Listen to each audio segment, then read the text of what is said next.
There's a couple of things to talk about today. First is going to be Apple just released their iOS 14 update, which could that be disastrous for gig apps who are struggling to try to get up to date with iOS 14? And also, we're going to be talking about a driver who was charged in the 2018 crash when it came to a self-driving Uber vehicle. And that's what we're talking about right now.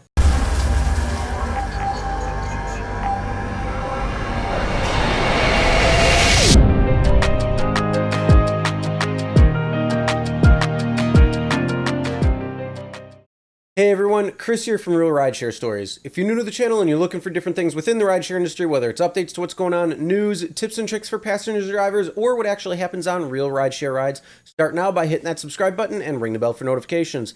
Also make sure to check the description below for other helpful information and tips.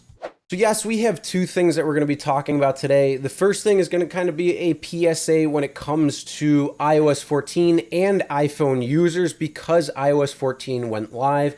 And then we're going to go into how a driver was charged in that autonomous crash vehicle back in 2018 in Tempe, Arizona. The first thing we're going to be talking about is a PSA for all iPhone users.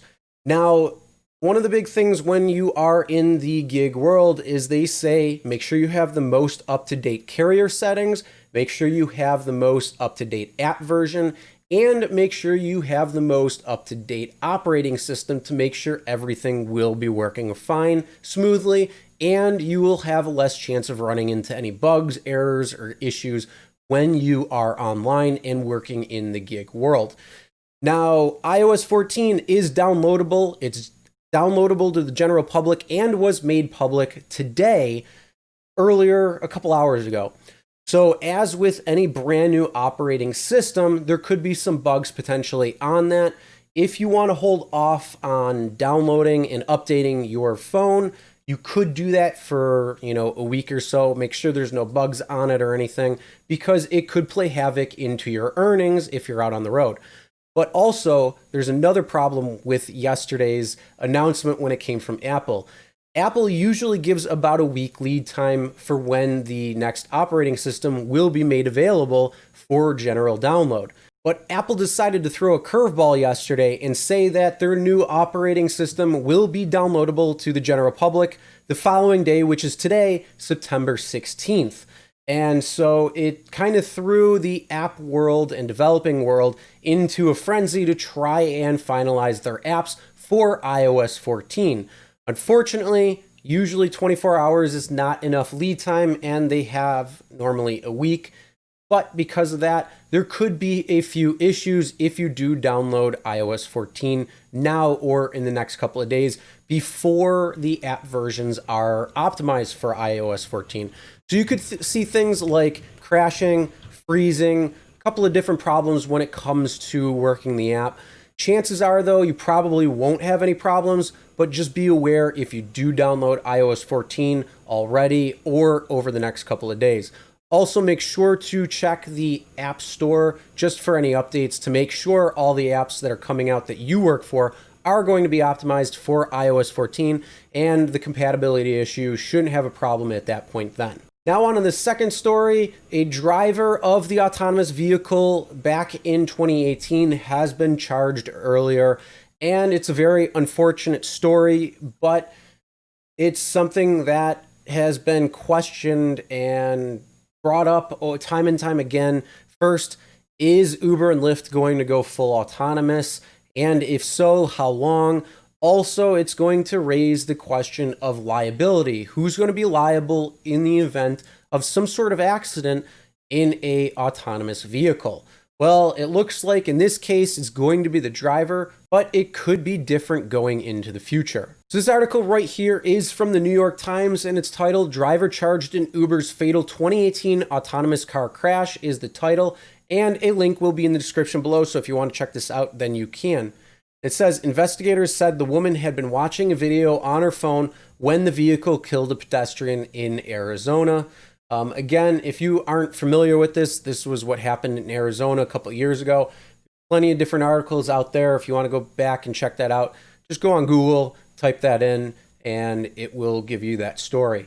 But this is what we're going to be talking about today, is that this person was charged.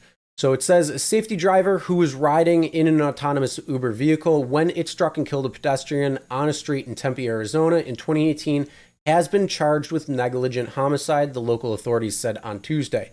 The crash is believed to be the first pedestrian death caused by self-driving technology and raised questions about who should be held responsible for such fatalities. In the aftermath, Uber temporarily halted testing for its self-driving vehicles. The vehicles returned to the road nearly a year later at lower speeds and with greater restrictions. Few state and local laws govern liability for accidents involving autonomous cars. In 2019, an Arizona prosecutor's office said Uber would not face criminal liability for that incident. Now, this is just for this particular one because there was a driver in the car. Now, for when autonomous vehicles don't require drivers to be in the cars, it's going to take on a different responsibility on who will be responsible in the event there is a car crash and some sort of accident. Rafaela Vasquez, of 46, who worked for Uber and was overseeing the autonomous vehicle at the time of the crash, pleaded not guilty at her arraignment on Tuesday. So she's saying not guilty. And then says investigators have said she was watching a video on her phone and did not brake until it was too late to stop. The vehicle was traveling about 40 miles an hour when it hit Elaine Herzberg, 49, as she was walking her bicycle across the street at night, the authorities said. National Transportation Safety Board investigation attributed the crash mostly to human error, but also faulted an inadequate safety culture at Uber. An Uber spokesman declined to comment on the charge against Ms. Vasquez. An attorney representing her did not immediately respond to a request for comment. It says distracted driving is an issue of great importance in our community. The Maricopa County Attorney Alistair Adele said in a statement, when a driver gets behind the wheel of a car, they have a responsibility to control and operate that vehicle safely and in a law-abiding manner. And in this case, it brings up another point. Don't be watching your phones when you're driving. Make sure you pay attention to the road. If you're listening to the GPS, that's going to be the best thing to do, especially if you're driving people around.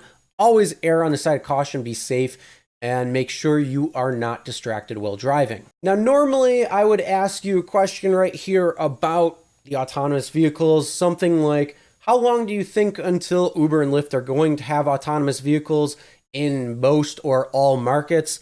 Do you think they're going to go full autonomous? Do you think all drivers are going to be SOL?